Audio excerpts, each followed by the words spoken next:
Hi everyone, welcome to my channel Anshu's corner. मैं अंशु एक बार फिर से आप सभी के साथ एक नए वीडियो में। आज की वीडियो में हम बात करने वाले हैं कि अगर आप किसी भी नर्सिंग कोर्स में एडमिशन लेना चाहते हैं डायरेक्ट, ठीक है, विदाउट एनी एंट्रेंस एग्जाम, अगर आप अपने आसपास के किसी नर्सिंग इंस्टीट्यूट से नर्सिंग का कोर्स करना चाहते हैं, फिर चाहे वो जीएनएम हो, एएनएम हो, बीएससी नर्सिंग हो या फिर पोस्ट बेसिक बीएससी नर्सिंग हो, अगर आप डायरेक्ट एडमिशन लेने की सोच रहे हैं तो कुछ चीज़ें हैं जिनका आपको ध्यान में रखना बहुत ज़रूरी है। अगर आपने वो चीज़ें नहीं ध्यान में रखी तो इस कोर्स को करने के बाद आपको पछतावा भी हो सकता है।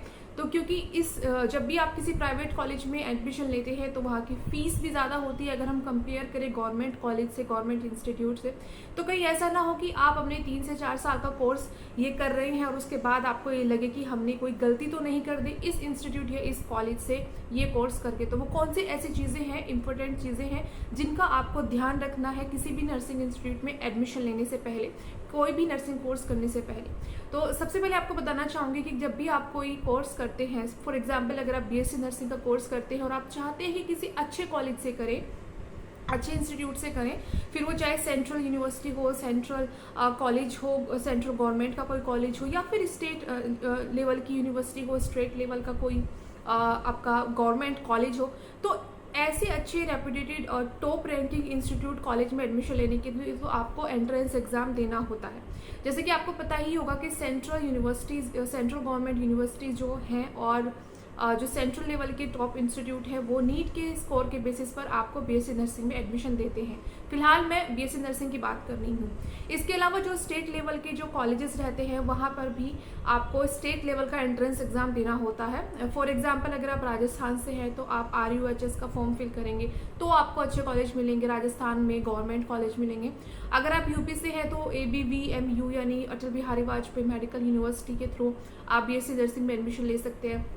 तो इसमें भी आपको काफ़ी अच्छे इंस्टीट्यूट मिलते हैं जो कि गवर्नमेंट कॉलेज होते हैं। ठीक वैसे ही नीट के स्कोर के बेसिस पर काफ़ी सेंट्रल गवर्नमेंट कॉलेज यूनिवर्सिटी हैं जो आपको एडमिशन देती हैं। या अगर आप एम्स की बात करें तो इंडिया में जितने भी एम्स है, अगर वहाँ से आप बीएससी नर्सिंग करना चाहते हैं तो आपको एम्स का एंट्रेंस एग्जाम देना होता है। तो आपको एम्स के थ्रू बीएससी नर्सिंग आप कर सकते हैं, जो कि जहाँ पर फीस बहुत ही कम होती है, ना के बराबर होती है। तो ये तो रही गवर्नमेंट कॉलेज की बात। लेकिन अगर आप डायरेक्ट लेने की सोच रहे हैं, अगर किसी वजह से आप फॉर्म नहीं फिल कर पाए हैं या आपने फॉर्म तो फिल किया है लेकिन आपकी उतनी अच्छी प्रिपरेशन नहीं हो पाई है कि आपको कहीं ना कहीं डाउट है कि आपका सिलेक्शन ना हो, या फिर आपको ऐसा लगता है कि आप डायरेक्ट एडमिशन ले, कोई भी रीज़न अगर है डायरेक्ट एडमिशन लेने का, फिर वो चाहे जीएनएम हो, पोस्ट बेसिक बीएससी नर्सिंग हो या फिर बीएससी नर्सिंग हो, तो आप ले सकते हैं। अपने आसपास के काफ़ी, जिस भी सिटी में, जिस भी स्टेट में आप रहते हैं, तो काफ़ी ऐसे नर्सिंग कॉलेज, नर्सिंग इंस्टीट्यूट होते हैं जो आपको डायरेक्ट एडमिशन भी देते हैं। ठीक है, तो अगर हम प्राइवेट कॉलेज की बात करें तो प्राइवेट कॉलेज से जब आप बीएससी नर्सिंग या जीएनएम का कोर्स करते हैं या पोस्ट बेसिक बीएससी नर्सिंग करते हैं या कोई भी नर्सिंग कोर्स करते हैं तो वहाँ की जो फीस होती है गाइज, वो गवर्नमेंट कॉलेज से अगर हम कंपेयर करें तो बहुत ज़्यादा होती है। तो आपको मैं एक आइडिया देना चाहूँगी कि बीएससी नर्सिंग की एवरेज में यहाँ पर आप मान के चले कि 1 साल की 1 लाख के अराउंड आपकी फ़ीस रहती है। तो 4 साल का बीएससी नर्सिंग का कोर्स रहता है तो 4 लाख के आसपास आपकी फ़ीस लगती है।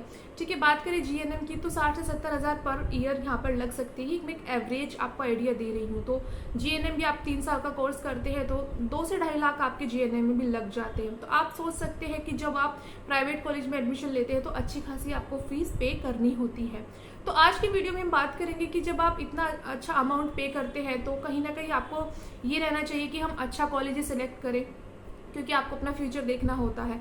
तो कोई भी नर्सिंग कोर्स जब आप करते हैं तो आपके मन में यही होता है कि जब आप कोर्स कंप्लीट कर ले तो आपको गवर्नमेंट जॉब लग जाए, यानी कि आप गवर्नमेंट रजिस्टर्ड नर्स बन जाए। तो गवर्नमेंट नर्स बनने के लिए जो एलिजिबिलिटी क्राइटेरिया रहता है ना गाइस, उसमें सबसे इंपॉर्टेंट चीज़ होती है कि आपका जो कॉलेज है, आपका जो इंस्टीट्यूट है, वो इंडियन नर्सिंग काउंसिल से अप्रूव्ड होना चाहिए या फिर वो स्टेट नर्सिंग काउंसिल से रिकॉग्नाइज्ड होना चाहिए।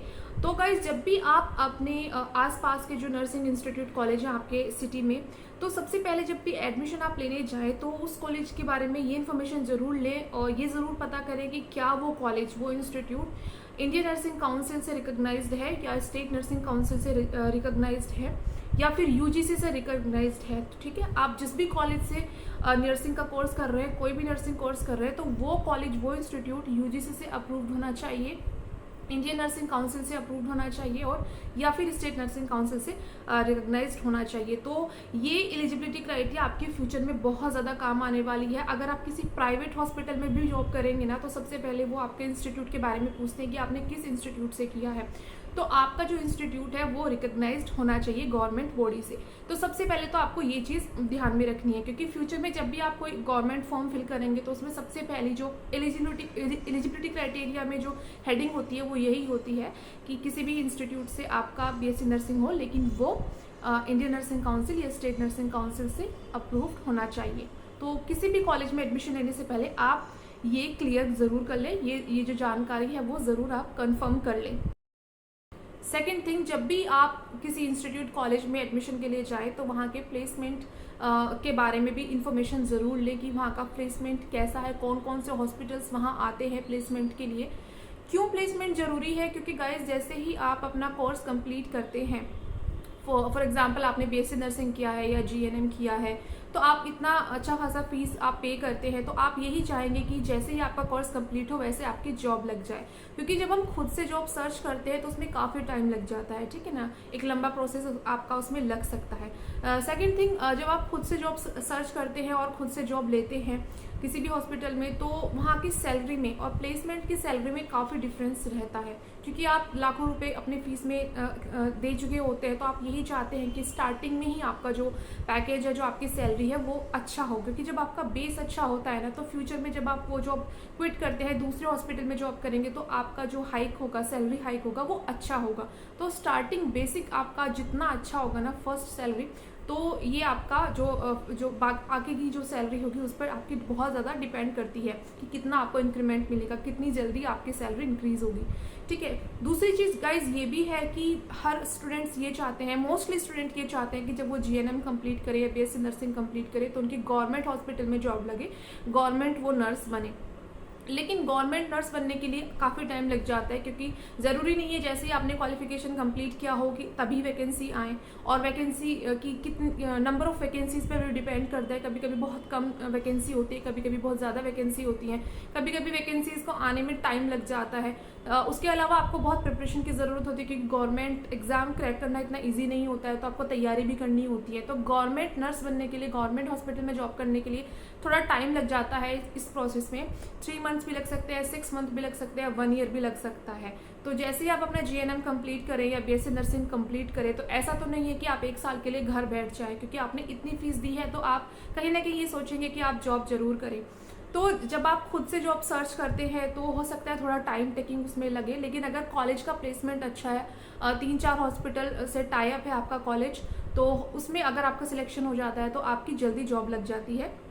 प्लस आपका जो पैकेज होता है वो अच्छा होता है, ठीक है। क्योंकि जब आपका प्लेसमेंट होता है तो उस सैलरी में और जब आप खुद से जॉब सर्च करते हैं उस सैलरी में काफ़ी डिफरेंस होता है।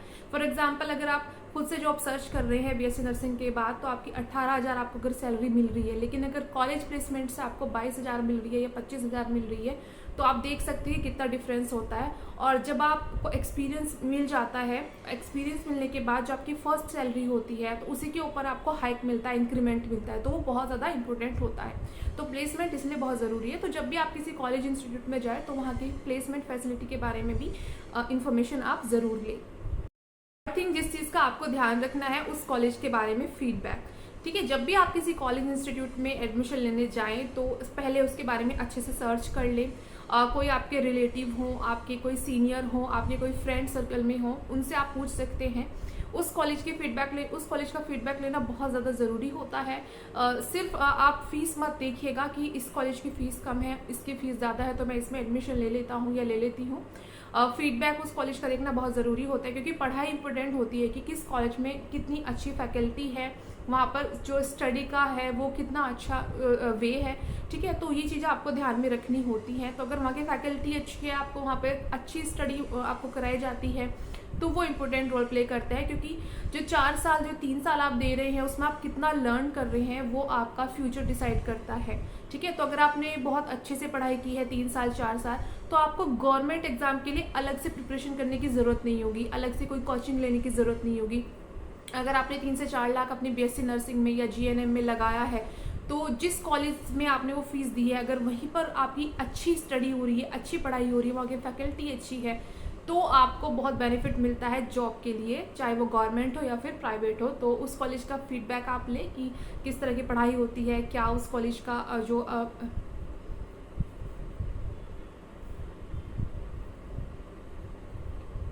सो गाइज ये थी वो चीज़ें जो आपको ध्यान में रखना होगा। कोई भी नर्सिंग कोर्स आप कर रहे हैं, ANM, GNM, BSc nursing, post basic BSc nursing, तो प्राइवेट कॉलेज की यहाँ पर मैं बात कर रही हूँ, डायरेक्ट एडमिशन की मैं बात कर रही हूँ, जो आप बिना एंट्रेंस एग्जाम के देते हैं। क्योंकि जब आप एंट्रेंस एग्जाम के थ्रू एडमिशन लेते हैं तो वो कॉलेज का पता होता है कि वो अच्छे ही हैं, वहाँ पर फीस भी कम होगी, पढ़ाई भी अच्छी होगी, वो उनकी एक अलग ही रैंक होगी, वो एक फेमस इंस्टीट्यूट या कॉलेज होते हैं। लेकिन जब आप डायरेक्ट लेते हैं तो इन चीज़ों का आप ज़रूर ध्यान रखें। आई होप ये वीडियो आपके लिए हेल्पफुल रही होगी। वीडियो पसंद आए तो इसको लाइक करें और ज़्यादा से ज़्यादा शेयर करें उन सभी स्टूडेंट्स के साथ जो फ्यूचर में नर्सिंग का कोर्स करना चाहते हैं। अगर वीडियो पसंद आई हो तो लाइक करें, शेयर करें, सब्सक्राइब करें मेरे चैनल को। फर्स्ट टाइम अगर इस चैनल पर आए हैं ऐसे ही हेल्पफुल और एजुकेशनल वीडियोस देखने के लिए। जल्दी मिलती हूँ एक नई वीडियो में। Till then bye bye and take care.